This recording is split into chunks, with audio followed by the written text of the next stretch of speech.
వంశీ విభూషితకరాన్నవనీరదాభాత్ పీతాంబరాదరుణబింబఫలాధరోష్ఠాత్ పూర్ణేन्दुसुन्दरमुखादरविन्दनेत्रात् कृष्णात् परं किमपि तत्त्वमहं न जाने।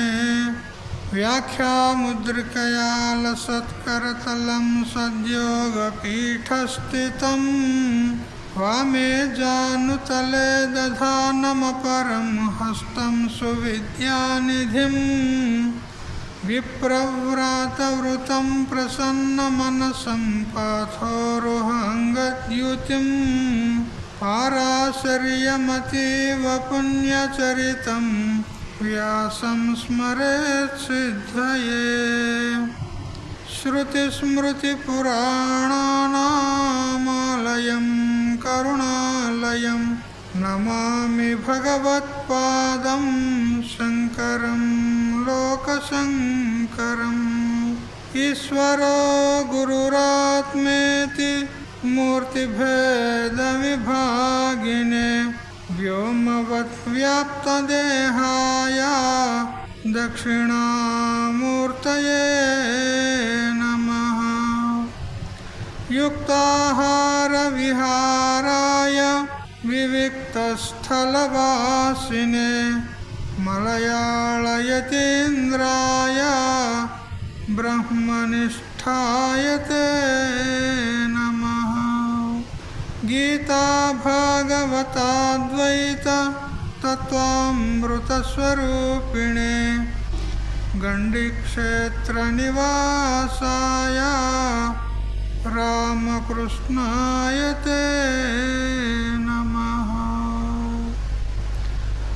ॐ पूर्णमदः पूर्णमिदं पूर्णात् पूर्णमुदच्यते पूर्णस्य पूर्णमादाय पूर्णमेवावशिष्यते।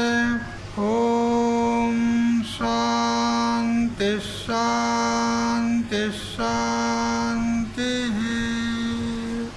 స్వాంత పరికల్పిత బ్రహ్మాండాంతర్వర్తి సకల చరాచరములలో అసత్ జడ దుఃఖ మోహాత్మకమైనటువంటి సకల ఉపాధుల కంటే విలక్షణమై సత్ చిత్ ఆనంద రూపం చేత స్వయం ప్రకాశమానమై వెలుగొందుచున్నటువంటి ప్రత్యేక అభిన్న పరమాత్మకు సాష్టాంగ ప్రణమిల్లుతూ ఆత్మీయులారా, శ్రీమద్ భగవద్గీత 5వ అధ్యాయము కర్మ సన్యాస యోగము.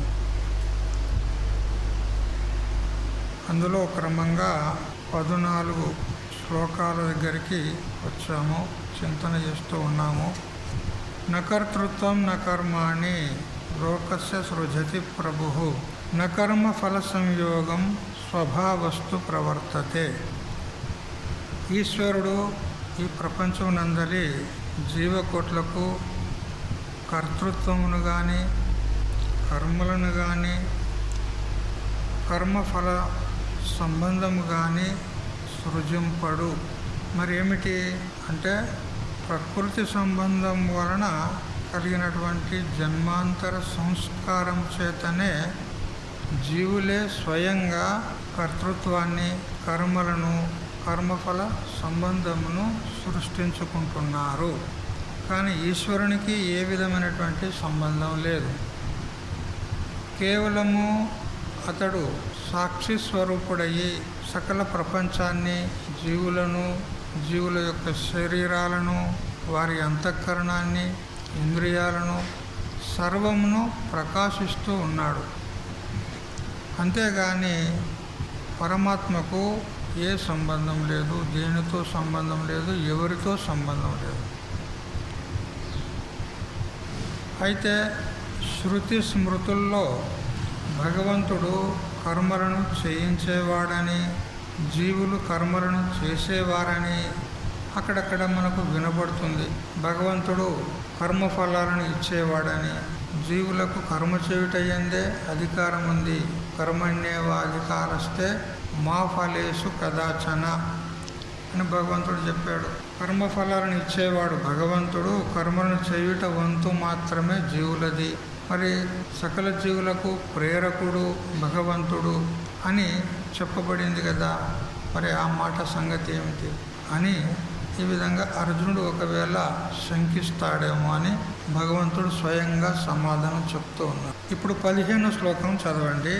నాదత్తే కస్యచిత్ పాపం నచైవ సుకృతం విభుః అజ్ఞానేనావృతం జ్ఞానం తేన ముహ్యంతి జంతవః.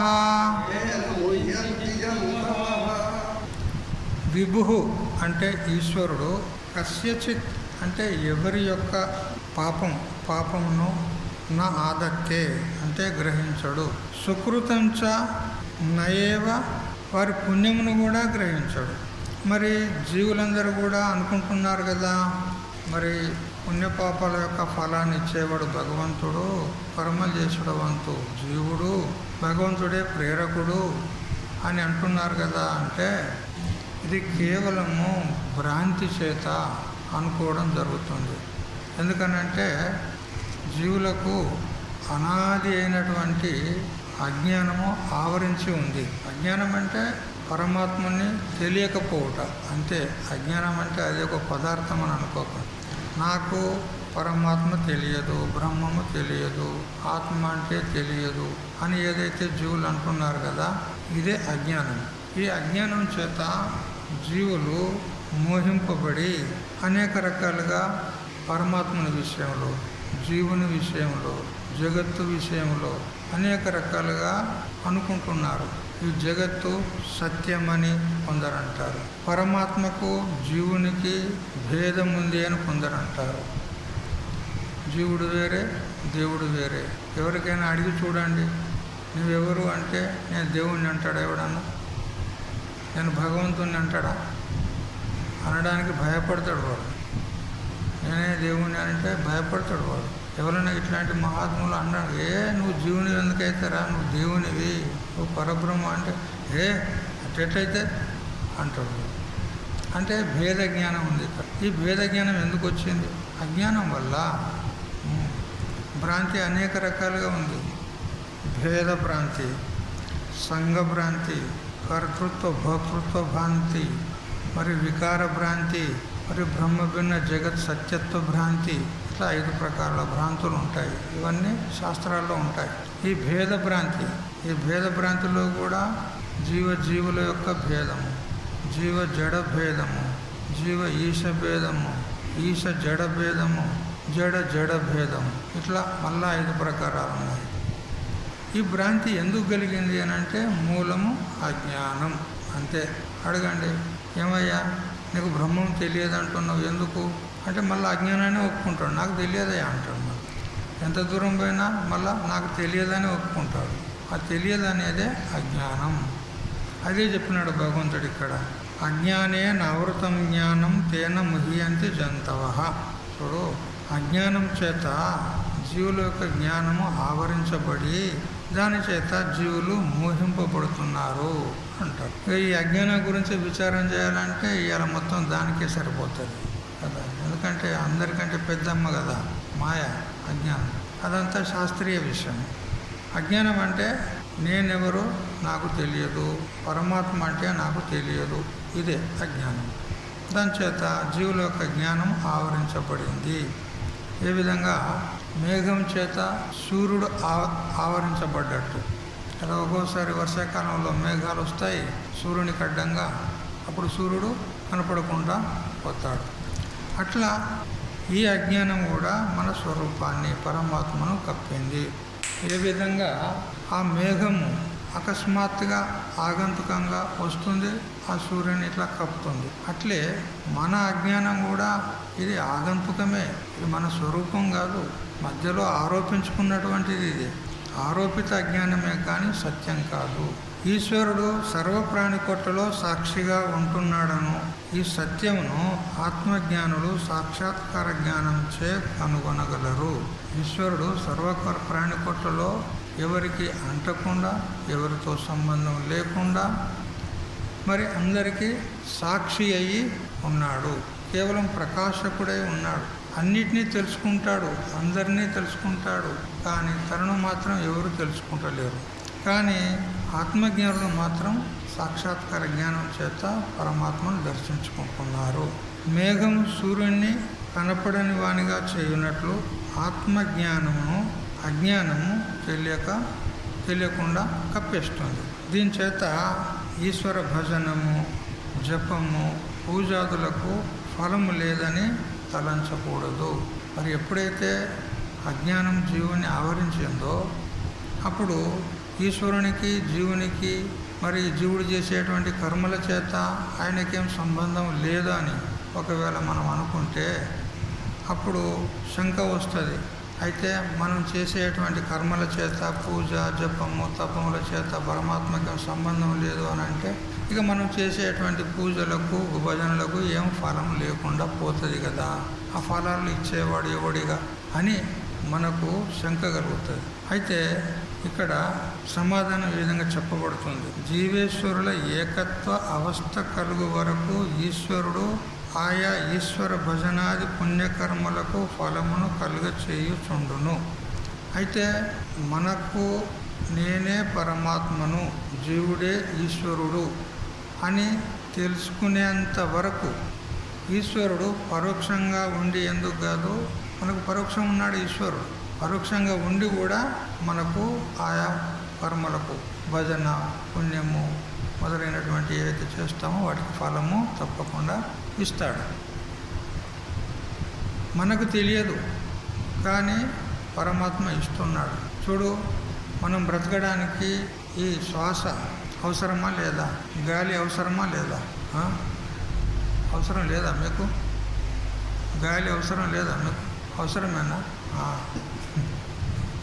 మీరు ఎప్పుడైనా ఆ వాయుదేవుణ్ణి కోరినరా? ఏ భగవంత నాకు గాలి, నాకు బ్రతకడానికి శ్వాసలు అవసరము అని మీరు ఎప్పుడైనా కోరినరా?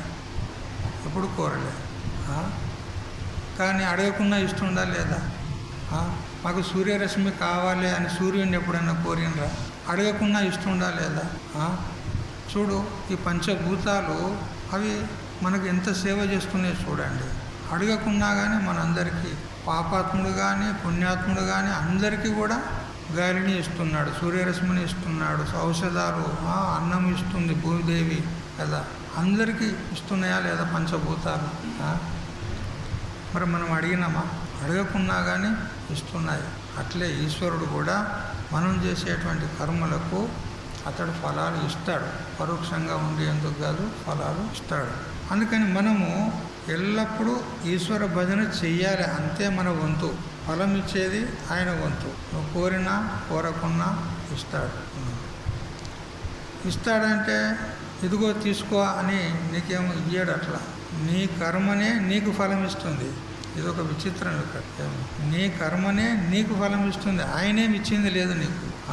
కానీ నీ కర్మ నీకు ఫలం ఇవ్వాలంటే కూడా ఆయన ప్రేరణ ఉండాలి, ఆయన ప్రకాశం ఉండాలి, ఆయన వెలుగులోనే ఇస్తుంది. అందువల్ల ఎప్పుడు కూడా భగవంతుని యొక్క సేవలో మగ్నం కావాలి, గురుదేవుని యొక్క సేవలో మగ్నం కావాలి. మనకు వేరే ధ్యాస ఉండొద్దు, ప్రపంచం యొక్క ప్రతీతి ఉండొద్దు.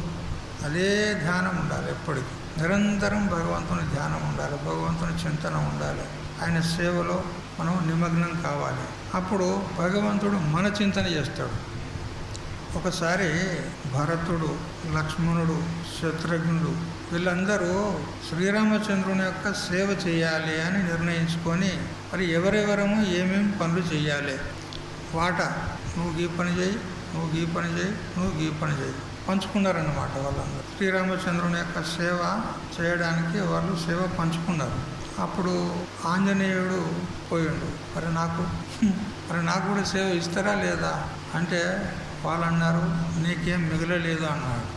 మరి భగవంతుని సేవ చేయకుండా ఆంజనేయుడు ఉండగలడా? ఆయన అనన్య భక్తుడు ఉన్నాడు. లేలే, నాకు ఏదైనా సేవ ఇవ్వాలనే పడుతుంది, తప్పకుండా నాకు సేవ ఇవ్వాలి. అప్పుడు సీతాదేవి అన్నది, చూడండి ఆయన ఇగో అందరూ వాళ్ళ సేవ పంచుకున్నారు, ఏం సేవ చేసేదైతే మిగలలేదు, నువ్వు ఒక పని చేయి. ఏమిటి అని అంటే చూడు, మన ప్రభువు ఎప్పుడు ఆవలింతలు తీస్తాడో అప్పుడు చిటికెలు కొట్టు నువ్వు, గంతే పని నీది సేవ కదా. కొడతారు కదా, అంటారు కదా, అంతే. భగవంతుడు ఎప్పుడో ఆవలింతలు తీస్తాడో అప్పుడు నువ్వు చిటికెలు కొట్టు, గంతేనే. ఇక ఇదే సేవ, నీకు ఇంకో వేరే సేవ దొరకదు ఇక. ఎందుకంటే అన్నీ కేటాయించబడ్డాయి, ఎవరికి వారికి కేటాయించబడ్డాయి. సరే, మహాభాగ్యం, అంతనైనా సేవ దొరికింది కదా, భగవంతునికి సేవ చేసేది అనుకున్నాడు. కూకున్నాడు ఇక, రాముని దగ్గరనే కూకున్నాడు. ఎందుకంటే దూరం పోతే నడవదు కదా. ఎప్పుడు ఆవలింతలు తీస్తాడో తెలియదు, అట్లే చూసుకుంటున్నాడు. ఇక ఎప్పుడు ఆవలింతలు తీస్తే చిటిక కొట్టాలి. ఇంత రాత్రి అయిపోయింది. ఇక పడుకోవాలి కదా. అప్పుడు సీతాదేవి వచ్చింది. అయ్యా, పడుకునే వేళ అయింది, ఇంకా పో అన్న. అట్టెట్లా పోతాం మాతాజీ, నాకు సేవ అప్పచెప్పారు, నా సేవ నేను చేస్తా, నేను పోనంటాడు. అప్పుడు మాతాజీ కోపగించుకున్నట్టు, ఏమయ్యా పో, పడుకునే వేళ అయింది. సరే మాతాజీ, పోతా అని పోయి ఆ భవనం యొక్క వరండాలో కూర్చొని ఆలోచిస్తాడు. నాకు భగవంతునికి చిటికలు పెట్టి సేవ అప్పచెప్పారు, ఆయన ఎప్పుడు ఆవలింతలు తీస్తాడో తెలియదు. అందుకని నేను నిద్రపోని ఈ రాత్రి. కాబట్టి ఆయన అయితే దూరం ఉన్నాడు, ఎప్పుడు తీసేది తెలియదు ఆవలింతలు. అందుకని నేను నిరంతరంగా నిద్రపోకుండా చిటికలు కొట్టుకుంటూ ఉంటాను. నిరంతరం దగ్గర ఉంటేనేమో ఆయన తీసినప్పుడు కొట్టడానికి వస్తుంది, దూరం ఉన్నాడు ఆయన, మరి ఎప్పుడు తీసేది తెలియదు. అందుకని ఎప్పుడు కొడుతూనే ఉంటా, ఆయన ఎప్పుడైనా తీయనిగా ఎలా కొట్టుకుంటూ ఊరుకున్నాడు. చిటికలు కొట్టుకున్నాడే కాదు, మళ్ళా నామస్మరణ అది ఇడిచిపెట్టేది లేదు. జై జై సీతారాం, జై జై సీతారాం, జై జై సీతారాం, బస్ కూడా ఊరుకున్నాడు. ఇక అప్పుడు రామచంద్రునికి కుదేం కలిగింది. నా భక్తుడు నిద్రపోకపోతే నేను ఎట్లా నిద్రపోవాలి? నేను నిద్రపోను. ఆయన చిటికలు కొడతాడు ఆడ. మరి నోరు తెరిచినప్పుడు చిటికలు కొట్టమని అమ్మగారు చెప్పింది. మరి అతడు చిటికలు కొడుతుండు. చిటికలు కొట్టినప్పుడు నేను నోరు తెరవాలనే కదా. చిటికలు కొట్టినప్పుడు నేను నోరు తెరవాలనే పడుతుంది. అందుకని ఇట్లా నోరు చాపి రామచంద్రుడు అలాగే నిద్రపోతలేడు, కళ్ళు మూస్తలేడు, నోరు మూస్తలేడు. అట్లా నోరు తెరిచాడు, అట్లే ఉన్నాడు, ఇక మూస్తలేడు నోరు. అప్పుడు ఆ సీతమ్మ వారికి భయమైంది. ఏమైంది స్వామీజీ ఏమైంది మాట్లాడతలేడు, నోరు తెరిచి ఉంచుండి అంతే, కళ్ళు మూస్తలేడు, నిద్రపోతలేడు. ఆమెకు భయమైంది. భయమై కౌసల్యదేవి దగ్గర కురికింది. అత్తమ్మ ఏమైంది? స్వామీజీకి ఏమైందో ఏమో, నోరు తెరిచిండు, కళ్ళు తెరిచిండు, మూస్తలేడు, కళ్ళు మూస్తలేడు, నిద్రపోతలేడు, ఏమైందో ఏమో. అట్లయిందా? తల్లి కదా, కన్న తల్లి ప్రేమ, ఏమైందో నాకు కొడుకు అని ఆమె ఊరికొచ్చింది కదా. రామా ఏమైందిరా చెప్పరా? సప్పుడు చేస్తలేడు, మాట్లాడతలేడు. అంత లోపల కైకేయికి తెలిసింది. కైకేయి కంటే ఇంకా కౌశల్య కంటే ఎక్కువ ప్రేమ రాముని యందు. ఆమెను తిట్టి పోస్తారు కానీ ఆమెకు రాముని యందు ఉన్నటువంటి ప్రేమ కౌశల్య కూడా లేదు, అంత ప్రేమ. ఆమె వరకు వచ్చింది. రామా ఏమైంది మాట్లాడతలేడు. అప్పుడు ఒక సేవకుడు వశిష్ఠ మహర్షి దగ్గరికి పోయాడు. గురుదేవా రామునికి ఏమైందో ఏమో, నోరు తెరిచిండు, కళ్ళు తెరిచి అట్లే ఉన్నాడు, స్తబ్ద ఒక శిలావలే ఉన్నాడు, ఏమైందో ఏమో, అదేమన్నా రోగమా మరి ఏం అర్థమైతలేదు, గురుదేవా మీరే చూడాలి అని వశిష్ఠుని దగ్గర పోయాడు. ఆయన పరుగున వచ్చి చూసే వరకు నోరు తెరిచున్నాడు. రామచంద్ర ఏమైంది, అట్లెందుకు వండుకున్నావు నువ్వు అంటే సపోర్ట్ చేస్తలేడు, మాట్లాడతలేడు. అప్పుడు ఆయన కొద్దిగా కన్ను మూసుకొని నిమ్మలంగా కూకొని చూశాడు, ఏమో అయింది ఇక్కడ. అప్పుడు సీతమ్మ వారితో అంటాడు, అమ్మ ఏమైనా ఘటన జరిగిందా ఇక్కడ అన్నాడు.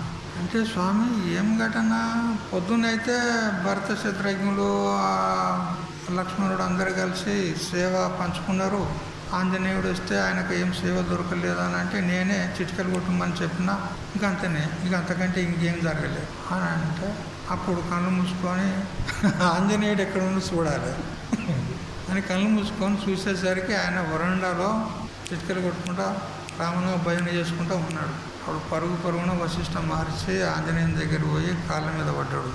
చూడు, కులగురు అయినా కానీ ఆంజనేయుని కాళ్ళ మీద పడ్డాడు. పడి, ఆంజనేయ ఇక చాలించు, నీ చిటికెలు వేసేది చాలించు. అట్లా పని చేస్తాను నేను, ఇది నా డ్యూటీ ఉన్నది, నేను ఎందుకు పని చేస్తా? నువ్వు పని చేయకపోతే మొత్తం అంతఃపురంలో ఎవరు నిద్రపోతలేరు. అంతఃపురంలో రాముడు నిద్రపోవడం లేదు, కౌసల్య నిద్రపోయింది లేదు, సీత నిద్రపోలేదు, ఎవరు అందరు మెలకతో ఉన్నారు, పరిశానంలో ఉన్నారు, పరిశానం అవుతాడు. నువ్వు చిటికెలు బంద్ చేస్తేనే ఆ రాముడు నోరు మూస్తాడు అని అంటే, అట్లనా అని చెప్పి ఆయన కూడా వచ్చిండు ఇక్కడికి. వచ్చేవరకు ఇక ఆంజనేయుడు రాగానే చిటికలు కొట్టుకుంటూనే వస్తున్నాడు. చిటికలు అయితే బంద్ చేస్తాడు. ఆయన చిటికలు కొడుతుండు కాబట్టి నేను నోరు తెరవాలనే పడుతుంది, నా కర్తవ్యం ఉంది అని అట్లే నోరు కొడుతుంటే, అప్పుడు ఏమయ్య ఆంజనేయ ఈ తమాషా చూస్తున్నావా ఏంది? నీ వల్ల ఇప్పుడు ఎంతమందికి విక్షేపం అవుతుంది, ఆపవయ్యా జర కొంచెం, ఎందుకు నేను అప్పుడు నా డ్యూటీ అంటాడు. అప్పుడు అందరూ బతిలాడి కొంచెం కొద్దిసేపు ఆపు, తర్వాత ఆయన ఆవలింతం చేసినప్పుడు మళ్ళీ కొడుతూ కానీ కొద్దిసేపు ఆపు అని అంటే ఆపగానే నోరు మూసిండు కదా. అంటే తాత్పర్యం ఏంది అంటే భగవంతుని యొక్క సేవ లోపల అట్లా తల్లీనం కావాలి. మనం కూడా గురు సేవ కావచ్చు, భగవంతుని యొక్క సేవ కావచ్చు, ఆ విధంగా మనము భగవంతుని సేవలో తల్లీనం కావాలి అని చెప్పబడింది. అయితే మనం ఆ చేసేటువంటి సేవలకు, ఆ భజనను, ఆ జపము, తపము ఏవైతే మనం చేస్తామో వాటి ఫలము అనాయాసంగా మనం కోరకుండానే వచ్చేస్తుంది.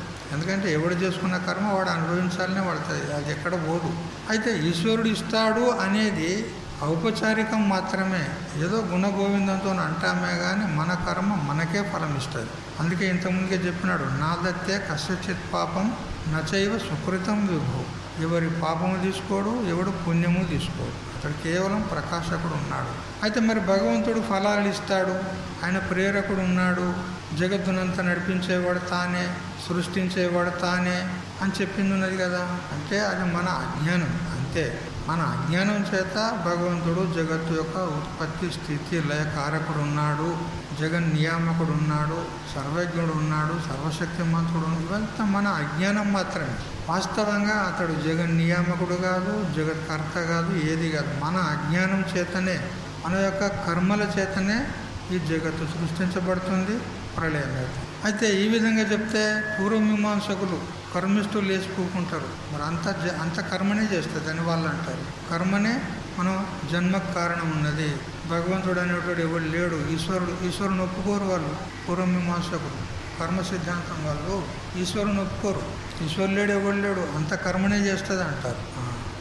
అయితే స్వయంగా చైతన్యం లేకుండా కర్మ ఫలం ఎట్లా ఇస్తుంది? అదైతే జడం ఉన్నది. కర్మ అది జడం ఉన్నది. జడమైనటువంటి కర్మ అది ఫలాలు ఎట్లా ఇస్తుంది? జీవులను ఎట్లా సృష్టి చేస్తుంది?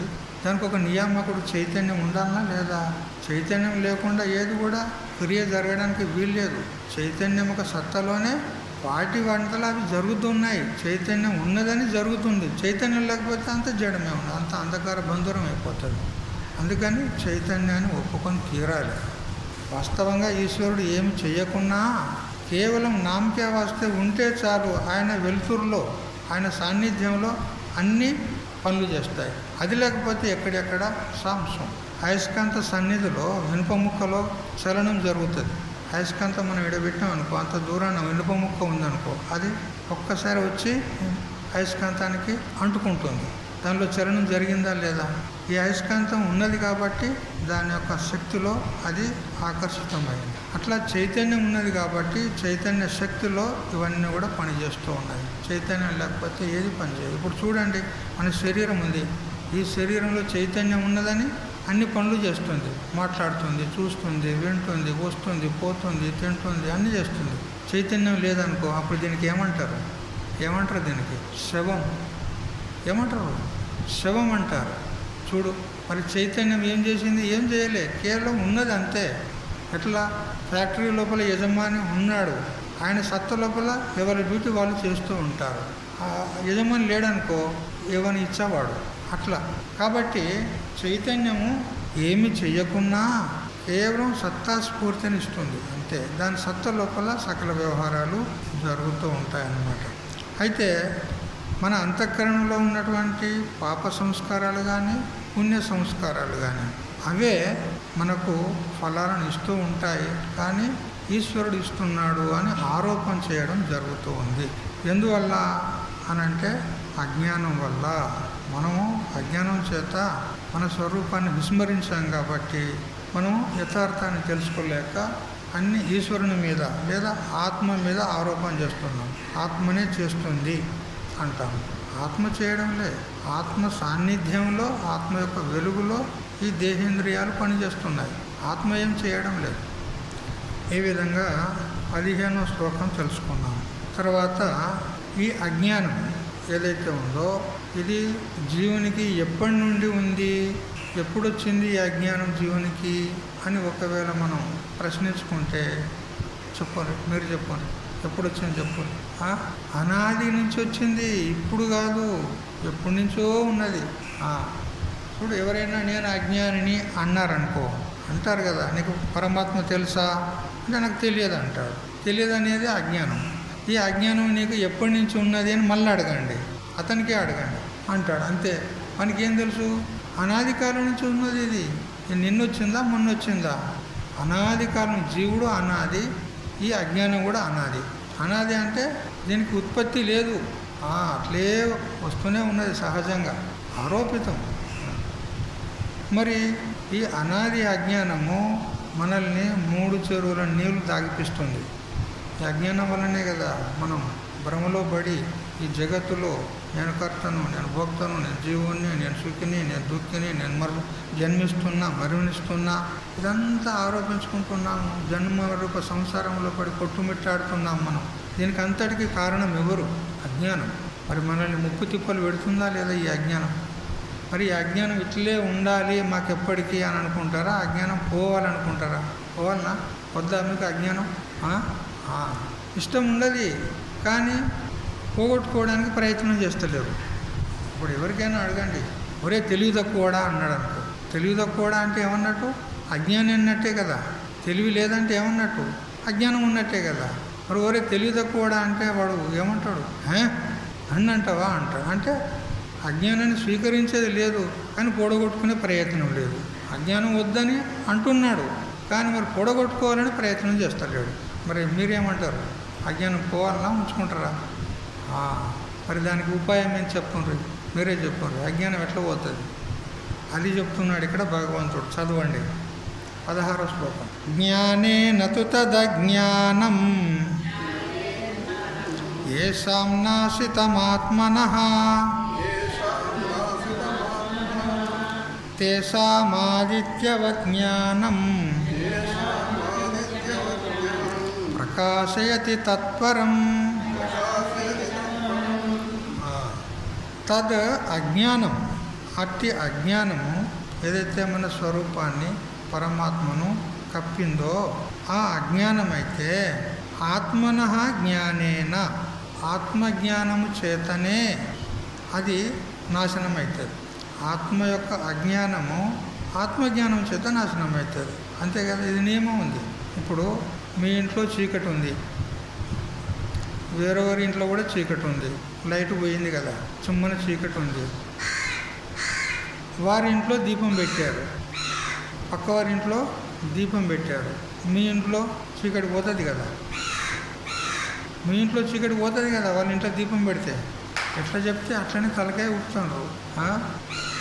అంటే మా మీద మీకు అంత శ్రద్ధ ఉండదన్నమాట. మేము ఎట్లా ఏది చెప్పినా కానీ వింటారన్నమాట మీరు. అంతే కదా.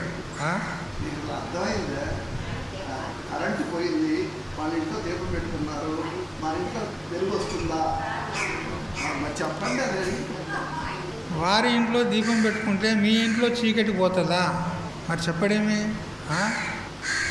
అట్లా ఆత్మ యొక్క అజ్ఞానం చేత మనకు భ్రాంతి కలిగింది, సంసారం ప్రాప్తమైంది కదా. మరి ఎవరి జ్ఞానం చేత పోతుంది ఈ అజ్ఞానం? ఎవరి అజ్ఞానం చేత మనకు ఈ దుఃఖం కలుగుతుందో వారి జ్ఞానం చేతనే దుఃఖం పోతుంది, కానీ వేరే జ్ఞానం చేత పోదు. అందువల్ల మనకు ఆత్మ యొక్క అజ్ఞానం ఉన్నది, అందుకని ఆత్మజ్ఞానం చేత ఆత్మ అజ్ఞానం పోతుంది. అదే చెప్పినాడు ఇక్కడ. ఆత్మనః జ్ఞానేన, ఆత్మ యొక్క జ్ఞానం చేత ఈ అజ్ఞానము నాశనమవుతుంది.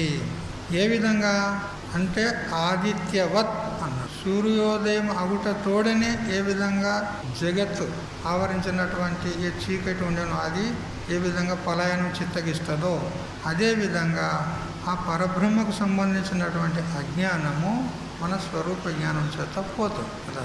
పరబ్రహ్మ అంటే మనం అంటే వేరే కాదు కదా. ఇప్పుడు ఆత్మ యొక్క అజ్ఞానం ఆత్మజ్ఞానం చేత నాశనం అవుతుంది. ఇదే ఉపాయం. అజ్ఞానం పోవాలంటే జ్ఞానం ఒకటే కావాలి. ఇదే సకల వేదాంతాల యొక్క ముఖ్య సిద్ధాంతం. వేరే వాళ్ళు వేరే మతస్థులు అనేక రకాలుగా చెప్తారు, కానీ ఇది వేదాంత సిద్ధాంతం. ఆత్మజ్ఞానం చేతగాక మరొక ఉపాయం చేత జ్ఞానం పోదు. అదే నడుస్తుంది మాకు గీతా భాష్యంలో. సర్వకర్మ సన్యాసపూర్వక ఆత్మజ్ఞాన నిష్ఠ మాత్రం ఏవ సంసారస్య నివృత్తి హేతు అన్నారు. ఈ సంసారం యొక్క నివృత్తి కావాలంటే సకల కర్మలను త్యాగం చేసి ఆత్మజ్ఞానాన్ని పొందినప్పుడే మనకు సంసారం యొక్క నివృత్తి. సంసారం అంటే మన పిల్ల బేకల సంసారం కాదు. జన్మించుట మరణించుట, జన్మించుట మరణించుట, ఇదే సంసారం. సమ్యక్ సరణం సంసారం.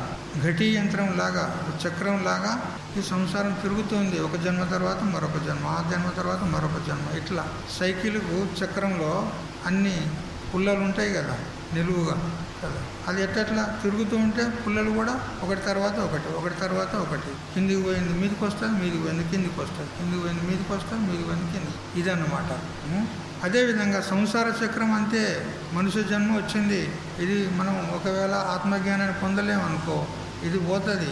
మళ్ళీ ఏ కుక్క నక్కలనో పుట్టుతాము, మళ్ళీ ఎన్ని జన్మలు ఎత్తుకొని మళ్ళీ రావాలనో గ్యారంటీ లేదు. కాబట్టి మన ఏ అజ్ఞానం చేత ఈ సంసారం ప్రాప్తమైందో ఆ ఆత్మజ్ఞానం చేతనే సంసారం యొక్క నివృత్తి అవుతుంది అని చెప్పినాడు ఇక్కడ. జ్ఞానం చేత అజ్ఞానం ఎట్లా తొలగిపోతుంది అంటే గాలి చేత మేఘం తొలగినట్లు కదా. మేఘం వచ్చింది సూర్యునికి అడ్డంగా, అప్పుడు సూర్యుడు కప్పబడ్డాడు కదా. ఇప్పుడు మళ్ళీ సూర్యుడు ప్రకటన కావాలంటే మేఘం పోవాలి, మేఘం పోవాలంటే గాలి రావాలి, గాలి వస్తే మేఘం పోతుంది, అప్పుడు సూర్యుడు మళ్ళా యథాతథంగా ప్రకటమవుతాడు. అదేవిధంగా మనకు అజ్ఞానం అనేటువంటి ఆవరణ మేఘం కప్పింది, మరి అది ఎలా పోవాలంటే జ్ఞానం అనేటువంటి గాలి రావాలి, అజ్ఞానం తొలగిపోతుంది, అప్పుడు మళ్ళీ స్వరూపం మనకు తెలుస్తుంది. అట్లా మరి ఈ జ్ఞానం ఎలా కలుగుతుంది? జ్ఞానం కలిగితే అజ్ఞానం పోతుంది, మన జన్మరూప సంసారం నివృత్తి అవుతుంది, నష్టమవుతుంది. మరి జ్ఞానం ఎలా కలుగుతుంది చెప్పండి? జ్ఞానం ఎట్లా కలుగుతుంది అంటే విచారాత్ జాయతే జ్ఞానం.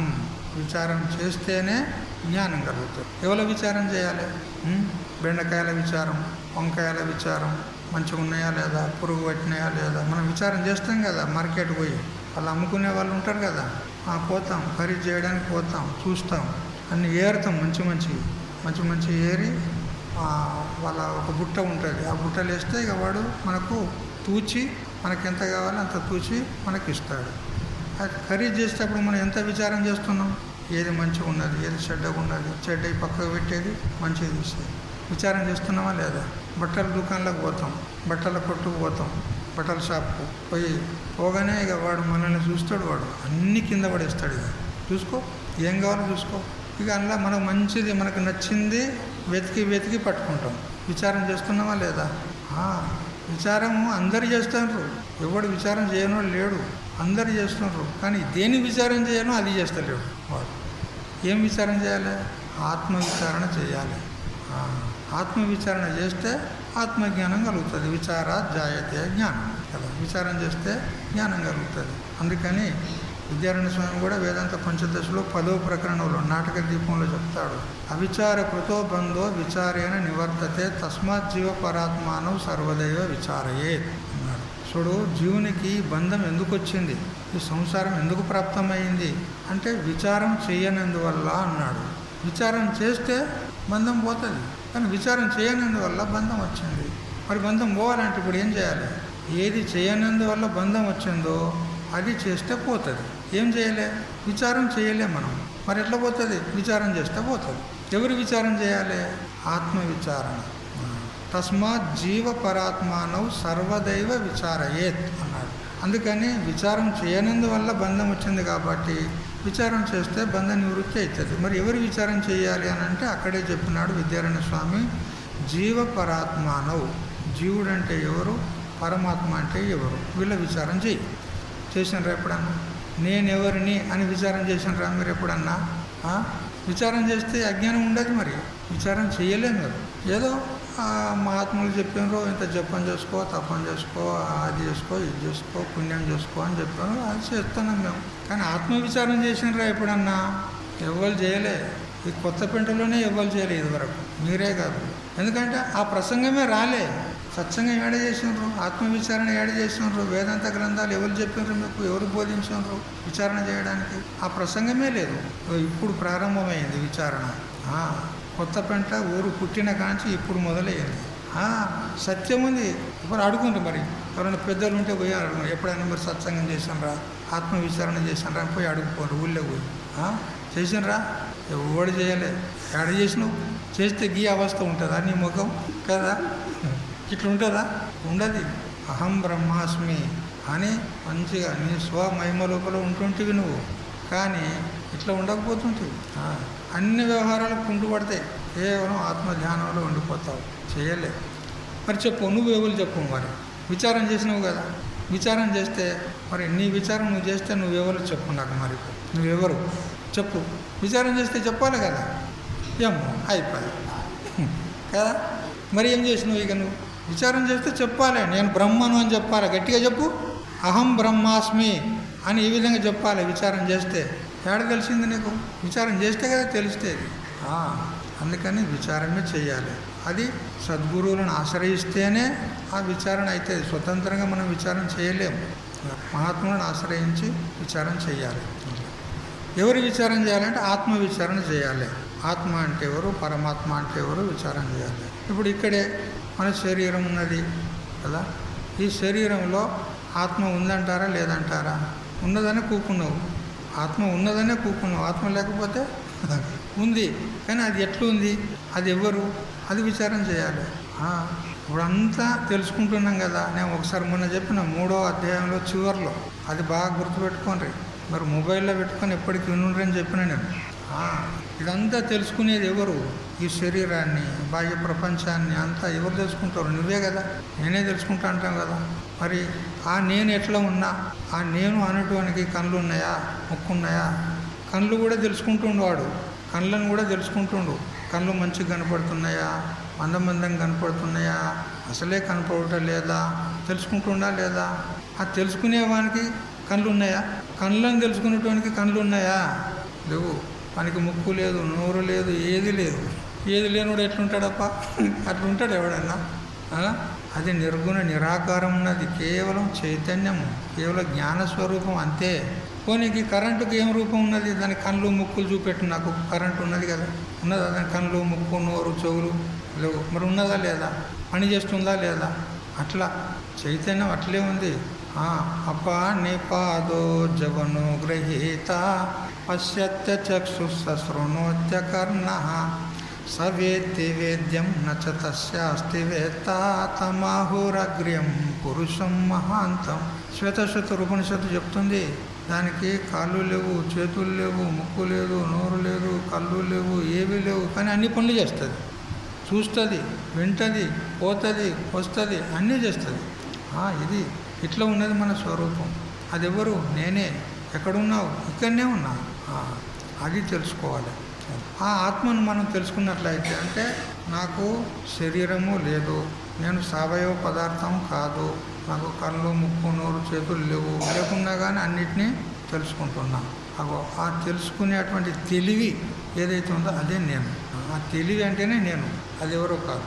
దానికే చైతన్యం అంటారు, ఆత్మ అంటారు, సాక్షి అంటారు, కూటస్థ అంటారు, అనేక పేర్లతో పిలుస్తారు. అంతే. అది తెలుసుకున్న తర్వాత ఇక మళ్ళీ తెలుసుకునే అవసరం ఇంకోటి ఉండదు. ఇక మరొకటి తెలుసుకోలేదు లేదు కదా. ఏక విజ్ఞానేన సర్వం విజ్ఞానం భవతి. తెలిసిందా? కాబట్టి సరే, ఇప్పుడు మనం ప్రాథమిక అవస్థలో ఉన్నాం కదా, ఇంకా అంత దూరం పోలే. అట్లా విచారం చేసేటువంటి బుద్ధి, స్తోమత, సామర్థ్యం మన దగ్గర లేదు. అందుకని మనం ఇప్పుడు ఏం చేయాలంటే ఆ సామర్థ్యం వచ్చేంత వరకు, విచారం చేసే స్తోమత వచ్చేంత వరకు మనం భగవద్ నామస్మరణ చేస్తూ ఉండాలి, భగవద్ భజన చేస్తూ ఉండాలి. వస్తుంది, ఇవాళ కాకపోతే మరు జన్మలో వస్తుంది. తొందర ఎందుకు? అయ్యో చచ్చిపోతే ఎట్లా అని అనుకోకూర్రి. ఏమి ఇప్పుడు నువ్వు పుణ్యం చేసుకుంటున్నావు కాబట్టి, ఇప్పుడు సాధన కొంతవరకు చేస్తున్నావు కాబట్టి, ఈ సాధన యొక్క పరిపక్వత బలం చేత మళ్ళీ జన్మ లోపల నువ్వు మళ్ళీ మానవ జన్మకు వస్తావు. మళ్ళీ పూర్వజన్మ సంస్కార అనుకూలంగా మళ్ళీ నువ్వు ఆ పరమాత్మ మార్గంలోనే మళ్ళీ పోతావు. నహి కళ్యాణ కృతకచ్చిత్ దుర్గతిం తాత గచ్చతి. భగవంతుడు చెప్పాడు, మనకు హామీ ఇచ్చాడు.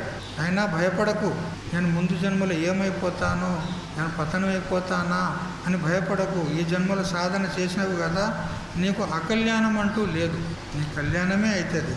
ఈ జన్మ కాకపోతే మరు జన్మలో. మనుష్యానం సహస్రేషు కశ్చిత్ యతది సిద్ధయ్య. ఒక జన్మ కాదంటే అనేక జన్మలు కూడా పట్టవచ్చు. అయినా కానీ తొందరపడేది లేదు, గడబడి చేసేది లేదు, భగవద్ భజన వదిలేది లేదు, నామస్మరణ వదిలేది లేదు. ఎందుకంటే నామస్మరణలో ఉన్నటువంటి తాకత్, సామర్థ్యము భగవంతునిలో కూడా లేదు. నామస్మరణలో అంత శక్తి ఉంది. లంకకు వారధి కట్టినప్పుడు ఏం చేసినారు? కోతుల సైన్యం, వానర సైన్యం రాళ్ళు తీసుకొచ్చి దాని మీద రామనామం రాసి ఆ నీటిలో వేస్తే, సముద్రంలో వేస్తే మునిగినాయా? మునగలే, తేలినాయి అవి. అయితే మళ్ళా ఒకసారి వారధి కట్టిండ్రు, రావణుని చంపిండ్రు, సీతను తెచ్చిండ్రు, రాముడు వచ్చిండు అయోధ్యకు, పట్టాభిషేకమైంది, రాజ్య పరిపాలన జరుగుతూ ఉంటే ఒకనాడు రామునికి ఒక ఆలోచన వచ్చిందంట. నా పేరు రాసి రాళ్ళ మీద రాసి వేస్తే రాళ్ళు తేలినాయి కదా, మరి నేనే ఒక రాయిని వేస్తే ఏమైతే చూద్దాం అనుకొని ఆ నది దగ్గరికి పోయి ఎవరు కనపడకుండా, ఎవరైనా చూస్తున్నారా అని అటు చూసాడు. ఎవరు లేరు. ఎవరికి కనపడకుండా పోయి ఒంటరిగా పోయి మునిగింది. ఒక రాయి వేసాడు, మునిగింది. మళ్ళొక రాయి వేసాడు, మునిగింది. 5-6 రాళ్ళు వేసాడు, మునిగినాయి. ఎవరైనా చూస్తే ఏమన్నా కాగలరా? ఎవరైనా చూస్తే నా పరువు పోగల అనుకున్నాడు. మళ్ళీ గప్పున లేచిండు. ఎరకలేనట్టుగానే మళ్ళా పోతూ ఉంటే ఎదురుగా హనుమంతుడు వచ్చాడు. స్వామీజీ ఎక్కడి నుంచి వస్తున్నారు? ఆయన చూసిండు హనుమంతుడు.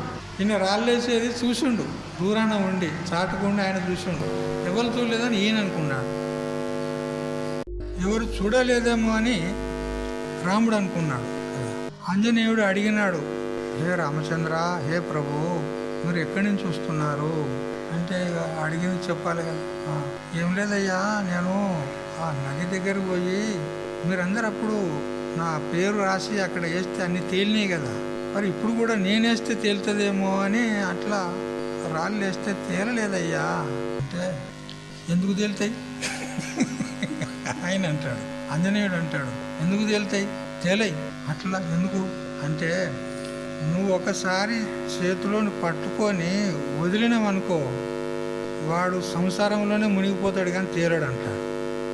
భగవంతుడు చేత పట్టిన వాడిని ఒకవేళ వదిలిపెట్టిండు అనుకో, భగవంతుడు వదిలిపెట్టిన తర్వాత ఇంకేముంటుంది వాని గతి? అదో గతే. అందుకనే ఆ రాళ్ళు మునిగిపోయినాయి. అట్లా నువ్వు ఏ భక్తుని అయితే వదిలిపెడతావో వాడు సంసారంలో మునిగిపోతాడు. అందుకని నువ్వు పట్టుకొని ఉన్నదే మంచిది, వదిలిపెట్టొద్దు సుమా అని లేయకంటాడు. అసలు ఆంజనేయుని యొక్క భావం ఎంత గంభీరంగా ఉంది. నీ చేతిలో నుంచి జారిపోయిందంటే ఎవడు కూడా ఉద్ధరించబడడు, వాడు సంసారంలోనే కొట్టుకుపోతాడు. అందుకని రామచంద్ర, అది మునుగుతాయి, ఎందుకంటే నువ్వు విడిచిపెట్టినట్టే మునుగుతాయి అవి అని ఆ రామచంద్రునికి ఒక రకమైనటువంటి ధైర్యాన్ని తెచ్చాడు. ఇప్పుడు విషాదంగా ఉండే, నేను వేస్తే మునిగిపోయినాయి కదా, వాళ్ళు వేస్తే తేలినాయి అని ఒక విషాదంలో ఉండే, కానీ ఇప్పుడు రామచంద్రుడు ఒక ధైర్యం తెచ్చినాడు. వాస్తవంగా కూడా అంతే కదా, పరమాత్మ కనుక మనల్ని వదిలిపెట్టాడు అనుకో, మన గతి ఏమి గతి? అదో గతే, అంతే అని ఈ విధంగా చెప్పి, రామచంద్ర వాస్తవంగా విచారం చేస్తే నామంలో ఉన్నటువంటి శక్తి నీలో లేదంటాడు. రామనామంలో ఉన్నటువంటి శక్తి నీలో లేదు, నామంలో అంత శక్తి ఉంది. అందుకే ఆ జడమైనటువంటి రాళ్ళు కూడా తేలినాయి. ఇక నీ నామాన్ని ఉచ్చరించినటువంటి చేతన ప్రాణులు ఎందుకు తేలాయి? సంసారమైన సముద్రాన్ని ఎందుకు తరించవు చెప్పు? అందుకని నామమే చాలా శ్రేష్టమైంది అంటాడు. ఒకసారి జనాబాయి పిడికలు చేసేదాన్ని. పిడికలు చేస్తే అందరూ దొంగలు ఎత్తుకపోయేది. ఆమె చేసినా కొద్ది దొంగలు ఎత్తుకపోయేది. అయ్యో నేను చేసినా కొద్ది దొంగలు ఎత్తుకపోతాం. మంది ఇళ్ళలో పెట్టుకుంటారు. వాళ్ళే పిడికలు అవి పేర్చుకుంటారు కదా, కుప్పలు పెడతారు కదా. ఈమె తీసుకుపోయి వాళ్ళ కుప్పలు పెట్టుకొని ఇట్లా చేస్తుంటే అప్పుడు నామదేవ్ వచ్చి ఆమె దగ్గరికి రాగానే ఏమయ్యా, ఇగో నీ చేసినట్టు అందరు ఎత్తుకుపోతున్నారు, వాళ్ళ దగ్గర ఉంటాయి, నీ ఎందుకైనా అవి అంటాడు. అంటే చూడు, నాయో కావో నువ్వు పరీక్ష చేసుకో. ఆ పిడికలు నామదేవా, నువ్వు నా పిడికలేనా కావా నువ్వే పోయి పరీక్ష చేయి. ఎట్లా పరీక్ష చేసేది? పిడికే, అది పిడికే, ఇది పిడికే, నీదే అని ఎట్లా తెలుస్తుంది అని అంటే చెవికాడ పెట్టుకో అని అన్నది. నువ్వు అప్పుడు ఒక్కొక్క పిడికని తీసి చెవికాడ పెట్టుకో, అలా విఠల్ నామం నీకు వినబడితే అది నా పిడిక అని తెలుసుకోవాలి. విఠల్ ఆమె పని చేసుకుంటూ కూడా, పిడికలు చేసుకుంటూ కూడా తన్మయమయ్యి ఎల్లప్పుడు విఠల్ అని ఇట్లా తన్మయమై నామస్మరణ చేసుకుంటూ ఆ పిడికలు చేసేదనమాట. ఆ నామము పిడికల్లో వచ్చేసింది. చూడు, పిడికలు, జడమైన పిడికలు నామస్మరణ చేస్తాయి. నువ్వు చెవికాడ పెట్టుకుంటే తెలుస్తుంది. అందులో విఠల్ అనే నామస్మరణ నీకు వినపడితే అది నాదే అని తెలుసు. అప్పుడు ఆయనే ఆ మంది ఎవరైతే ఎత్తుకుపోయినారో వాళ్ళ దగ్గరకు పోయి ఆ పిడికలను పరీక్షిస్తే కొన్ని వాళ్ళవి ఉన్నాయి, కొన్ని ఏమో విఠల్ అంటున్నాయి. ఓ, ఇది జనాభాయి యొక్క పిడికలే. అప్పుడు ఆయన వచ్చి అంటాడు, నామదేవ్ అంటే నామ అంటే పేరు కదా, దేవుని యొక్క నామాన్ని ఉచ్చరించేవాడు నామదేవు కదా. వాస్తవంగా నామదేవు నేను కాదు, నువ్వే నామదేవు అని అన్నాడు. ఎందుకంటే అహోరాత్రులు ఆమె ఎల్లప్పుడూ విఠల నామస్మరణ చేసేదన్నమాట కదా. అట్లా తన్మయం కావాలి మనం నామస్మరణ లోపల, ఆ విధంగా తన్మయం కావాలి.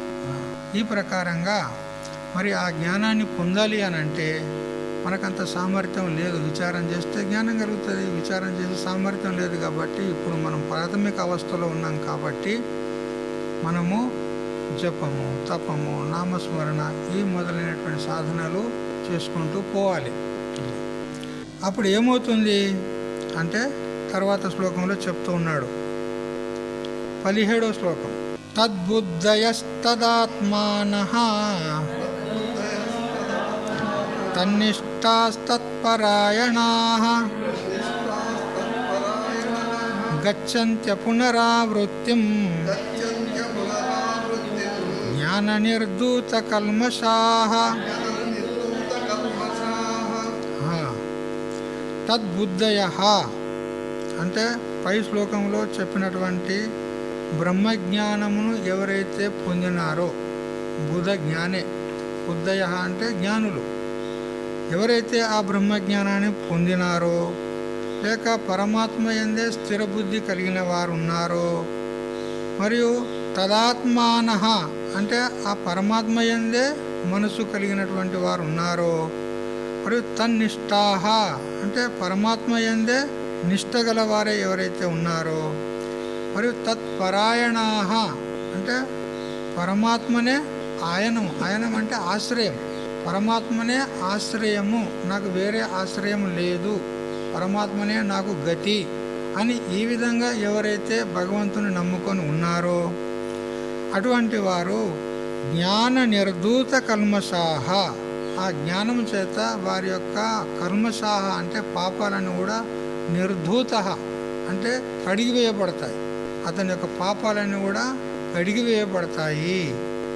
ఎప్పుడైతే అతని యొక్క పాపరాశి అంతా కడిగివేయబడుతుందో అంటే నాశనం అయిపోతుందో, అతనికి మళ్ళీ జన్మకు కావలసినటువంటి కర్మలే లేకుండా పోతాయి. కాబట్టి పునర్జన్మ అంటూ అతనికి ఉండదు, అంటే ముక్తుడవుతాడు అని తాత్పర్యం.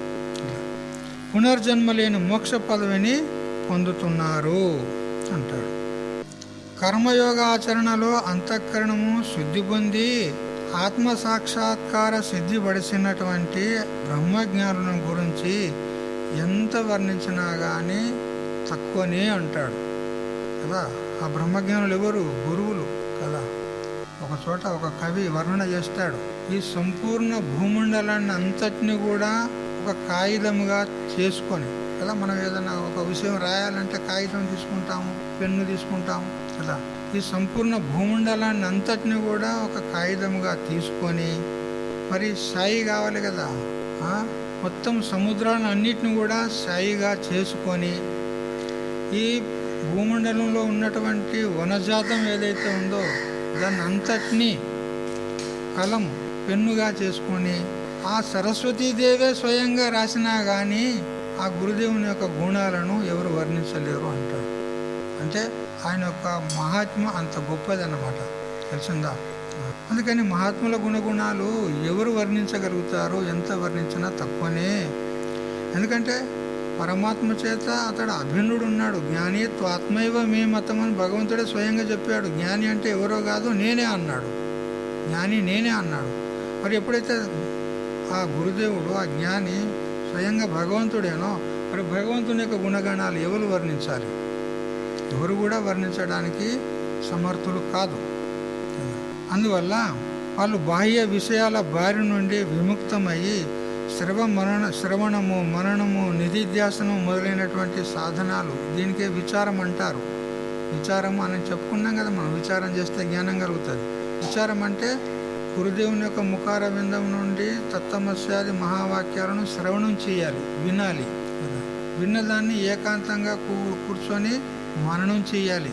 బాగా ఏ విధంగా ఆ పశువు గడ్డి తిని ఒక చోట కూర్చొని నెమరేస్తుంది కదా, అట్లా మనము ఆ విషయాన్ని అంతటిని, గురుదేవుడు చెప్పిన విషయాన్ని మళ్ళా బాగా మననం చేయాలి. మననం చేసిన తర్వాత ఒక నిశ్చయానికి రావాలి, నిధిధ్యాసనం. అప్పుడు మనకు జ్ఞానం కలుగుతుంది. అదే విచారం అంటారు.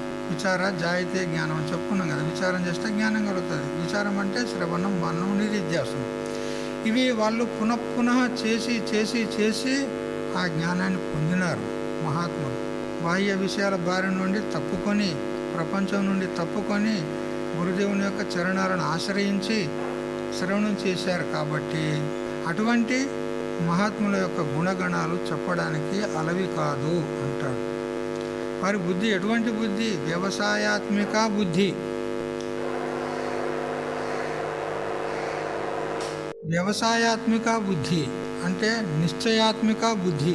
అంటే నేనే బ్రహ్మము, బ్రహ్మమే నేను అనేటువంటి పక్కా నిశ్చయం కలిగినటువంటి బుద్ధి గలవారు వాళ్ళు. అందువల్లనే వాళ్ళు మహాత్ములు కాగలిగినారు అని చెప్తూ, పరబ్రహ్మము ఏదైతే ఉందో అది తెలియబడేటువంటి వస్తువు కాదు. అయినా కానీ వాళ్ళు తెలుసుకున్నారు. ఎట్లా తెలుసుకున్నారు అంటే ఈ ఇంద్రియాల చేత కానీ, మనస్సు చేత కానీ, బుద్ధి చేత కానీ, ప్రత్యక్షాది ప్రమాణాల చేత కానీ అది తెలియబడేది కాదు అని తెలుసుకున్నారు. ఎందుకు అనంటే అన్నిటినీ ప్రకాశించేటువంటి ఈ చైతన్యం ఏదైతే ఉందో దీన్ని ఎవరు ప్రకాశిస్తారు? అన్నిటి వెనుకాల అధిష్టాన రూపమే ఆధార రూపంలో ఉండి అన్నిటినీ ప్రకాశిస్తుంది. ఇవన్నీ బహిర్ముఖమై ఉన్నాయి. ఇంద్రియాలు మొదలైనటువంటి ఇవి బయటనే చూస్తాయి కానీ ఆంతరానికి వెళ్ళి అవి చూడలేవు. పరాంచి ఖాన్ని తృణస్వయంభూ తస్మాత్ పరాన్ పశ్యతి నాంతరాత్మన్. బ్రహ్మదేవుడు మన ఇంద్రియాలను అన్నిటిని బహిర్ముఖం చేసి వదిలేడు కాబట్టి వెనక్కి వెళ్ళి ఆత్మను చూడలేవు. మరి ఆత్మ తెలియబడదా అంటే కశ్చిత్ ధీర ప్రత్యేగాత్మానమైక్షత్ అని చెప్పినాడు. ఒకానొక ధీర పురుషుడు ఆ పరమాత్మను తెలుసుకుంటాడు. ఎట్లా తెలుసుకుంటాడు అంటే అది దేని చేత తెలియబడేది కాదు అని తెలుసుకుంటాడు. అదే ఇక్కడ తెలుసుకునేదంటే అది ఏదో మనకు ఈ వస్తువులు కనపడ్డట్టు కనపడేది కాదు ఆ ఆత్మ. ఎందుకు? స్వయంగా నువ్వేనైతే మళ్ళీ బయట ఎక్కడ చూస్తావు? నువ్వు నీకంటే వేరే ఉంటే బయట ఉన్నట్టు కనపడుతుంది. స్వయంగా నువ్వే ఉన్నావు, మరి బయట ఎట్లా కనపడతావు? నువ్వు నేనే పరమాత్మని తెలుసుకొనుటే అంతే, ఇక్కడ ఏం లేదు. అదే సాక్షాత్కారం అంటే. కాబట్టి ఈ మహాత్ములు అనేక విశేషణాలు ఇచ్చినాడు అక్కడ. తద్బుద్ధయ అంటే ఆ పరమాత్మనే చక్కగా తెలుసుకున్నటువంటి వారు జ్ఞానులు. మరియు తదాత్మానః అంటే పరమాత్మకు సంబంధించినటువంటి పరమాత్మ చింతన యందే సంలగ్నమైనటువంటి మనస్సు కలిగినటువంటి వారు. మరియు తన్నిష్ఠాః అంటే పరమాత్మ యందే స్థిరమైనటువంటి బుద్ధి కలిగిన వారు. తత్పరాయణాః అంటే పరమాత్మనే ఆశ్రయము అని తెలుసుకున్నటువంటి వారు ఇన్ని విశేషణాలు ఇచ్చి ఇట్లా ఎవరైతే తెలుసుకొని వారి స్థితిలో వారి స్వరూప స్థితిలో ఉంటారో వారికి మళ్ళీ పునరావృత్తి అంటూ ఉండదు, మళ్ళీ జన్మ అంటూ ఉండదు అని చెప్పినాడు. అట్టివారు మళ్ళీ జన్మకు రారు. అది శాశ్వతమైనటువంటి బ్రహ్మ పదవిని పొంది వాళ్ళు ముక్తిని పొందుతారు, విదేహ కైవల్యాన్ని పొందుతారు. జీవించి ఉన్నంతసేపు జీవన్ముక్తులు అనబడతారు. శరీరం ప్రారంధానుసారంగా పడిపోయిందనుకో అప్పుడు విదేహ కైవల్యాన్ని పొందుతారు. అందుకనే వారికి జ్ఞాన నిర్ధూత కల్మషులు అన్నాడు. జన్మ కారణాలు పాపపుణ్యాలు కాబట్టి ఆ పాపపుణ్యాలన్నీ జ్ఞానం చేత నష్టమైపోతే ఇక మళ్ళీ జన్మ కారణం లేదు. అందుకని మళ్ళీ వాళ్ళకు జన్మకు రావడానికి అవకాశం లేదు, ముక్తులే అనబడతారు. ఈ విధంగా భగవంతుడు ఇంత దగ్గర కర్మయోగానికి కావలసినటువంటి జ్ఞాన స్థితిని వివరించాడు. ఇక ఆ జ్ఞానాన్ని పొందిన తర్వాత అతడు జీవన్ముక్తుడుగా ఉన్నప్పుడు ఏ విధంగా వ్యవహరించాలి, ఆయన లక్షణాలు ఏమిటి అవి ఇప్పుడు చెప్తాడు మనకు. 18వ శ్లోకం.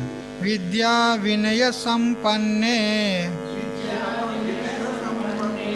బ్రాహ్మణే గవిహస్తిని సునిచైవ స్వపాకే చ పండితాః సమదర్శినః. చూడు, జ్ఞానం కలిగిన తర్వాత జ్ఞాని యొక్క స్థితి, జ్ఞాని యొక్క అవస్థ ఏ విధంగా ఉంటుంది చెప్తున్నాడు ఇక్కడ. ఇప్పుడు ఆయన దృష్టి మారిపోయింది. ఇంత దగ్గర అనాత్మ దృష్టి ఉండే, ప్రాపంచిక దృష్టి ఉండే, ఇప్పుడు ఆ దృష్టి మారిపోయింది. ఇప్పుడు దేన్ని చూసినా కూడా బ్రహ్మమే అనేటువంటి దృష్టి వచ్చింది. ఎత్ర ఎత్ర మనోయాతి తత్ర తత్ర బ్రహ్మ దర్శనం. తన మనసు ఎక్కడెక్కడ పోతుందో, తన దృష్టి ఎక్కడెక్కడ పోతుందో అక్కడక్కడ తనకు బ్రహ్మమే గోచరిస్తుంది అని ఉదాహరణలు ఇచ్చి చెప్తున్నాడు. విద్యావంతుడైనటువంటి ఒక పండితుడు ఉన్నాడు అనుకో, అతనిలో కూడా బ్రహ్మమునే చూస్తాడు. మరి వినయ సంపన్నుడైనటువంటి ఒక సేవకుడు ఉన్నాడు అనుకో, అతనిలో కూడా బ్రహ్మమునే చూస్తాడు. మరియు బ్రాహ్మణుడు ఉన్నాడు అనుకో, బ్రాహ్మణులో కూడా బ్రహ్మమునే చూస్తాడు. మరి గవి అంటే గోవులు ఉన్నాయి కదా, ఆ గోవులో ఏముంది? బ్రహ్మమే ఉంది, పరమాత్మనే ఉన్నాడు. నీలో ఏ చైతన్యం ఉన్నదో అందులో అదే చైతన్యం ఉన్నది, అందులో కూడా బ్రహ్మను చూస్తాడు. హస్తిని అంటే ఏనుగులో కూడా బ్రహ్మను చూస్తాడు. మరి సుని అంటే కుక్క యందు కూడా బ్రహ్మనే చూస్తాడు. మరియు స్వపాకేచ కుక్క మాంసం వండుకొని తినేటువంటి చండాలులు ఉంటారు కదా, అటువంటి వారి యందు కూడా బ్రహ్మనే చూస్తాడు. ఇట్లా చూసినటువంటి వాడే పండితుడు అనబడతాడు, సమదర్శి అనబడతాడు. పండితుడు అంటేనే పండితుని యొక్క లక్షణమే అర్థం ఇట్లా పండ ఆత్మవిషయని బుద్ధి ఎస్య అస్తి స పండిత. సర్వత్రా ఆ పరమాత్మ యొక్క బుద్ధి, పరమాత్మ యొక్క దృష్టి ఎవరికైతే ఉందో అతడే పండితుడు అనబడ్డాడు, అతడే సమదర్శి అనబడతాడు. చూసారా, ఒక జ్ఞానం కలిగిన తర్వాత జ్ఞాని యొక్క దృష్టి మారిపోతుంది. అంటే జ్ఞాని యొక్క శరీరం మారదు. జ్ఞానం కలగగానే అతనికి ఏమన్నా కొమ్ములు వస్తాయా, ఏమన్నా అతని రూపం మారిపోద్దా? ఏది లేదు, ఎట్లా ఉన్నాడో అట్లే ఉంటాడు. కానీ దృష్టి మారుతుంది. అందుకే దృష్టిం బ్రహ్మమయం కృత్వా పశ్యత్ బ్రహ్మమయం జగత్ అని చెప్పింది. మన దృష్టిని మార్చుకొని అంతా బ్రహ్మం ఉన్నదని చూస్తే అప్పుడు అంతటి బ్రహ్మమే దర్శనమవుతుంది. ఏ విధంగా ఆ విజయవాడలో కాళహస్తిలో ఒక అద్దాల మేడ ఉంది. అద్దాల మేడను ఆ లోపలికి పోయి మనం నిలబడితే అన్ని వైపులా మనమే కనపడతాం. ఇక్కడ కూడా ఉన్నాయి కానీ అట్లా కనపడదు. అక్కడ ఉన్నట్టు అక్కడి దానిలో రిఫ్లెక్షన్ ఇక్కడి దానిలో కనపడుతుంది, ఇక్కడిది అందులో కనపడుతుంది. ఇట్లా చూస్తే ఎన్నో కనపడతాయి. మన దృష్టిని మందంగా ఉన్నదా తీక్షణంగా ఉన్నదా పరీక్షించుకోవచ్చు. మనకు ఎక్కువ కనపడుతున్నాయి, తక్కువ కనపడుతున్నాయి. ఇద్దరు పోయినరు అనుకో, ఒకనికి తక్కువ కనపడితే ఒకనికి ఎక్కువ కనపడుతుంది. దృష్టి ఎవరికి తీక్షణంగా ఉన్నదో వానికి ఎక్కువ ప్రతిబింబాలు కనపడతాయి. దృష్టి తక్కువ ఉంటే తక్కువ కనపడతాయి. చుట్టూ అన్ని అవే కనపడతాయి, తానే కనపడతాడు అన్నీ మొత్తం. ఎక్కడ చూస్తే అక్కడ మీద కింద పక్కకు ఈ పక్క ఆ పక్క అన్ని వాడే. అట్లా నీవే ఆ గోవులో ఉన్నావు, ఏనుగులో ఉన్నావు, కుక్కలో ఉన్నావు, కుక్క మాంసం వండుకునే చండాల్లో నువ్వే ఉన్నావు, అన్నిట్లో నువ్వే ఉన్నావు. ఇక ఈ వస్తువుల్లో కూడా నువ్వే ఉన్నావు అన్నిట్లో. జడమైన వస్తువుల్లో కూడా నువ్వే ఉన్నావు. చైతన్య రూపంలో నేనే ఉన్నా అంటే నా ఆకారం గట్ల ఉంది కదా, ఆ ఆకారం ఇండెట్లా పట్టింది? ఇలా ప్రవేశిస్తుందా? ఇప్పుడు ఈ శరీరం ఒక ఆకారయుక్తంగా ఉంది, ఇది ఇందులో ప్రవేశిస్తుందా? ఈ బల్లలో ప్రవేశించదు. మరి నేనే ఉన్నానని ఎట్లా తెలుసుకునేది అంటే శరీర దృష్టితో కాదు, చైతన్య దృష్టితో చూడండి. చైతన్య దృష్టితో నీలో ఏ చైతన్యం ఉన్నదో ఆ చైతన్యం ఇందులో కూడా ఉంది, అన్నిట్లలో ఉంది, ప్రతి ప్రాణిలో ఉంది, ప్రతి వస్తువులో ఉంది. కాబట్టి అంతటా పరమాత్మనే ఉంది అనే దృష్టి వస్తుంది జ్ఞానికి. చూసారా? బ్రహ్మ దృష్టి కలిగినటువంటి వాళ్ళే బ్రహ్మజ్ఞానులు అనబడతారు. ఇదే నిజమైనటువంటి చదువు అంటాడు. ప్రహ్లాదుడు అన్నాడు కదా, భగవంతుని తెలుసుకున్నటువంటి, భగవంతుని గురించి చింతన చేసినటువంటి చదివే చదువు. ఈ లౌకిక చదువు కాదు. అది ఏం చదువు? దరిద్రం చదువు. పొట్ట కోసం పనికొస్తుంది అంతే. కానీ చదువులలో మర్మమెల్ల చదివితి తండ్రి అన్నాడు ప్రహ్లాదుడు. చండామార్కులు, వాళ్ళ గురువులు, వాళ్ళ ఆచార్యులు గురుకులంలో తీసుకుపోయి ఆసురీ సంబంధమైనటువంటి, రాక్షసుల సంబంధమైనటువంటి విద్యలన్నీ నేర్చుకుంటాడు ఆయన చదువు ఆయనకి ఎప్పటికీ నారాయణ నారాయణ నారాయణ నారాయణ. ఒకసారి అతన్ని హిరణ్యకశిపుని దగ్గరికి తీసుకొచ్చి, హే హిరణ్యకశిప, మీ కుమారునికి విద్యలు నేర్పినాం మేము, వినిపించుకోండి అని ఆ చండామార్కులు అంటే, నాయనా వచ్చినావా, విద్యలు చదివితివా, అన్ని చదువుకున్నావా అని అంటే అప్పుడు అంటాడు, చదువులలో మర్మమెల్ల చదివితి తండ్రి అంటాడు. పోతన పద్యం చాలా అద్భుతంగా ఉంటుంది. చదువుల్లో మర్మం అంతా చదివినా అంటాడు. చెప్పు నాయనా, అదేంటిదో చెప్పు అంటే, నారాయణునికి మించిన చదువే ఉన్నది తండ్రి అంటాడు. ఒక్కసారి వానికి అగ్ని ముట్టుకున్నట్టు అయిపోయింది. షాక్ వచ్చింది. కరెంటు ముట్టుకుంటే షాక్ వస్తుంది చూడు మనకు, అట్లా షాక్ వచ్చింది నారాయణుని పేరు తీసుకోగానే. ఏం నాయనా, నువ్వు నారాయణుని పేరు ఎందుకు స్మరిస్తావు? ఒకవేళ నీకు భగవంతుని నామస్మరణ చేసేది ఉంటే మన కులదైవము శివుడు ఉన్నాడు, శివనామస్మరణ చెయ్యి, నారాయణ పేరు తీసుకోకు, వాడు మన శత్రువు అన్నాడు వాడు అంటాడు. కానీ నారాయణుని స్మరించలేనటువంటి నువ్వు నాలిక ఎందుకు నాయన? నారాయణుని భజించలేనటువంటి చేతులు ఎందుకు? నారాయణుని దర్శించలేనటువంటి కన్నులు ఎందుకు? నారాయణుడే సర్వస్వం అని చెప్తాడు. అది ఆయన దృష్టి ఎట్లా ఉన్నది? ఎక్కడ చూస్తే అక్కడ అతనికి నారాయణుడే కనపడతాడు కదా. అది జ్ఞాని యొక్క దృష్టి కూడా అట్లా ఉంటుందన్నమాట. ఆయన ఏ నారాయణుడు అని అన్నాడో అక్కడ ఆయన దృష్టి వాస్తవంగా ఆయన ముఖ్యమైన దృష్టి నిర్గుణ నిరాకార పరబ్రహ్మం ఉంది. అయినా కానీ సగుణ సాకార రూపంలో అతడు నారాయణ స్మరణ చేస్తూ ఉన్నాడు. చివరికి ఆ నారాయణుడు మరి నృసింహ రూపంలో ప్రకటమయ్యి అతన్ని ఉద్ధరించున్నాడు కదా. అందుకని చీమలో, బ్రహ్మలో, శివకేశాదుల్లో సర్వం అంతటా కూడా బ్రహ్మమే ఉన్నాడు. సరే, చేతన ప్రాణులు ఏవైతే ఉన్నాయో మనుషులు, పశువులు, పక్షులు మొదలైన వాటిలో చేతన రూపంలో ఉన్నాడు, సచ్చిదానంద రూపంలో ఉన్నాడు. మరి జడమైన వస్తువుల్లో ఎలా ఉన్నాడు పరమాత్మ అంటే అస్థి, భాతి, ప్రియ రూపంలో ఉన్నాడు. ప్రతి వస్తువులో 5 అంశాలు ఉంటాయండి. అస్థి, భాతి, ప్రియం, రూపం, నామచైత్యం పంచకం, ఆద్యత్రయం బ్రహ్మ రూపం, జగద్రూపం తతోద్వయం అని మనకు సరస్వతి రహస్యోపనిషత్తు చెప్తుంది. ప్రతి వస్తువులో అస్థి అనేది ఒకటి ఉంది, భాతి అనేది రెండవది, మరి ప్రియము అనేది మూడవది, మరి దాని యొక్క నామము, రూపము, ఇట్లా 5 అంశాలు ఉంటాయి ప్రతి వస్తువులో. అయితే మొదటి 3 అంశాలు ఏవైతే ఉన్నది భగవత్ స్వరూపమే. అస్థి అంటే ఉన్నది కదా, బల్ల ఉన్నది, బెంచ్ ఉన్నది, ఘటము ఉన్నది, వస్త్రము ఉన్నది. ఈ ఉన్నది ఉన్నది ఉన్నది అనేది అన్నిట్లో ఉన్నదా లేదా? ఉన్నదా లేదా? అన్నిట్లో ఉన్నది అనేది ప్రతి దానిలో ఉన్నది అని అంటున్నావా లేదా?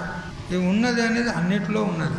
మరియు భాతి అంటే ప్రతీతి అవుతుంది, కనబడుతుంది కదా. ప్రతి వస్తువు కూడా భాతి, ఘటో భాతి, వస్త్రం భాతి అని ప్రతిది కూడా కనపడుతుంది, ప్రతీతి అవుతుంది అని అంటున్నావు కదా.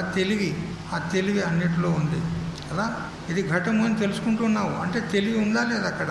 ఆ తెలివి కూడా అందులో అన్నిట్లో ఉంది. మరి ప్రియము ప్రతి వస్తువులో ప్రీతి అనేది ఉంది. ప్రతి వస్తువు కూడా ఎవరికో ఒకరికి ప్రియకరం ఉంటుంది, ఎవరికో ఒకరికి ప్రీతి ఉంటుంది. అన్ని వస్తువులు అందరికీ ప్రీతికరం ఉంటాయని నియమం లేదు, కానీ ఎవరికో ఒకరికి ప్రీతికరం ఉంటుంది. ప్రియం ఉన్నది ప్రతి వస్తువులో కూడా. ఇప్పుడు మీకు ఇష్టమైన వస్తువుల్లో ప్రీతి ఉన్నది, అందులో సందేహం లేదు.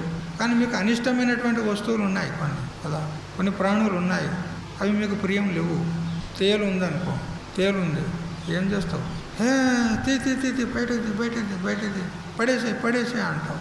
అంటే నీకు ఇష్టం లేదు అన్నట్టే కదా. నీకు ఇష్టం లేదు, కానీ ఒక కోడి వచ్చింది అనుకో అక్కడికి, ఆ కోడి దాన్ని చంపి తింటుంది. ఇప్పుడు దానికి ప్రియం ఉన్నదా లేదా? దానికి ప్రియం ఉన్నదా లేదా? అంటే ప్రీతి ఉన్నది దానిలో కూడా. ఒక పాము ఉన్నదనుకో, ఆ పాములో వానికి ప్రీతి ఉన్నది, నీకు ప్రీతి లేదు. సర్పము సర్పిణికి ప్రీతి ఉంటుంది, సర్పానికి ప్రీతి ఉంటుంది. ప్రీతి ఉన్నది అందులో, కానీ నీకు లేకపోవచ్చు, కానీ అందులో ఉన్నది. అందుకని ప్రతి వస్తువులో కూడా అస్థి, భాతి, ప్రియము అనేటువంటి ఏదైతే ఈ 3 లక్షణాలు ఉన్నాయి కదా, అదే పరబ్రహ్మం యొక్క లక్షణం. అందుకని అన్ని వస్తువుల్లో పరమాత్మ అస్థి, భాతి, ప్రియ రూపంలో ఉన్నాడు. ఇక నామరూపాలు అంటావా? నామరూపాలు వ్యభిచారం ఉన్నాయి. ఒకదానికి ఉన్న రూపము, ఒకదానికి ఉన్న నామం, ఇంకోదానికి ఉండదు. కుండ అన్నప్పుడు కుండ అనే ఒక పేరు, దానికి ఒక నామం, దానికి ఒక ఆకారం కుండ.